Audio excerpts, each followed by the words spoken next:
As I predicted, Marr decided to invade my world, my realm. You see, back when I was a princess, my father, king and warlord of Marr, went on many military expeditions and conquered many lands. And it's only fitting that that tradition still continues to this day. Marr has been searching for a way to break into my dimension for a long time now. Little did they know what they were really getting into. Something way over their head. But the one thing I did not predict was to be betrayed by one of my closest friends, Felicia the Catwoman. Someone I considered a fellow Darkstalker. Someone that I treated with, well, royal treatment.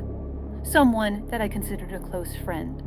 But one day when Marr was conducting one of their dimension-breaking experiments to find a way into my world, they decided to open it up just at the right time that Felicia would fly through. Felicia ended up being welcomed into the kingdom of Marr by Belle, and Belle ended up treating her like a sister. Over time, with Felicia now living in the mortal world, she was convinced by Belle to join their special operations team and was gifted a highly advanced tech suit along with cybernetic enhancements, so that way she could fight. I've been observing Felicia, watching her fight for Marr, going on expeditions, conquering lands, winning wars, defending innocent lives. I've watched it all. I've watched everything that she has done. And now she's in my world, once her home. And this is where I will bury her. This is the last straw. I had a plan to conquer Marr anyways, but this encroachment, this betrayal, this act of war from Marr on my home turf is going to cement the destruction of not just Marr, but everything. This one act is truly what one would call the start of my reckoning. And now it is time for me to deal with these pesky invaders, these bugs in my world. I swoop down with lightning speed, honestly, within a blink of an eye. I cut through two of the soldiers easily with my blade. Two more, I impale with purple crystals that I manifested with my magic out of the ground. And one, well, I just ripped his head clean off, holding it like a trophy. I stood on those dead soldiers, and I looked at Felicia, who didn't even know that I had just taken out her whole expedition team in one fail swoop. And I looked at her, and I said, well, if it isn't my old friend. Are you surprised it was this easy for me to take out your team? You shouldn't be this surprised. You know my power. You know how strong I am. And you thought it would be a smart idea to come into my world and mess with me? Oh, you messed up big time. And this will be your final resting place. She is very quick. However, she slashed at my armor a few different times with no avail, causing, well, not even minimal damage. I think that would be giving her too much credit. But she did get a few hits on me. Nothing crazy. But you see, my perception levels are much higher than hers. And because of my agility, I'm able to slow time down and counter most of her attacks. And she kept trying and trying, and I deflected attack after attack. Mind you, if I really wanted to just flick her out of existence, turn her into ash and suck her soul out, I could. But I like to play with my food. I like to play with all the people that I fight, to give them that glimmer of hope that they would actually have a chance of beating me. I'm very evil like that. So she continues to struggle to try to hurt me. And it all comes crashing down. She was coming in for another swipe attack with her claws, charged up with her proton energy. And I decided to, end this game. I charged up my soul fist and I punched her square in the face, destroying her helmet and knocking her to the ground. I then proceed to get on top of her, landing blow after blow to her face with my soul fist. These debilitating attacks took her out of the fight. There is nothing that she can do, no way that she can win. This fight was over before it started, because nobody can beat me. That's just the simple fact. Nobody can beat me no matter how hard they try. What you see, punching her in the face over and over again, was not enough. So, in order to physically represent how my heart felt, I decided to cut her with my blade, severing her upper spine and her lower spine. And that was all that Felicia wrote. Such minuscule attacks that did nothing to me, didn't even damage or pierce my armor, because, you can't with normal mortal means. The thing people don't understand about me is I'm not beatable. I'm simply too strong and powerful. You see, Marr is the most technologically advanced human society there is, and yet their technology is not strong enough to penetrate my armor. Felicia was doomed before she even engaged in battle with me, trying to invade my world when I know every soul, every person, and every action that they are going to commit. I don't need battle intelligence. I don't need generals. I don't need commanders. All I need is to know their soul, and I then know everything they are going to do. And they telegraph it so perfectly. I felt the souls of her friends and allies in the mortal world as they watched her life force cease to exist. That's right. I know the people I am going to be fighting. Kodiak, the bear warrior, the one that harbors the spirit of the bear, powerful in strength and no doubt gonna be equipped out with special armor from the land of Marr, with advanced technology. But if you really think a bear spirit is going to beat somebody that created a whole realm and can suck the soul out of anybody, you're silly. Then you have Smugalana, the frost fire fox. Now, Those are interesting elements to control, but if I take your soul, then there's nothing you can do about it. Then there's Kalen Khan, chosen by Odin himself. Now, I will give him some credit.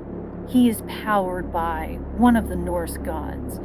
The unfortunate thing, though, is he still can't do anything to me. He's leaps and bounds weaker than I am. I'm too strong for him. I mean, sure, he can hit me with lightning, but that's gonna do nothing to my armor. And he has super strength, but so don't I. For me, it's easy. And then Dragon Spit. Dragon Spit, Dragon Spit. The one chosen by the gods, the dragon warrior of her realm. Some would argue she's the strongest in her realm. But then again, what is an ethereal flame going to do to someone that cannot be damaged by any normal means? Not to mention magical means.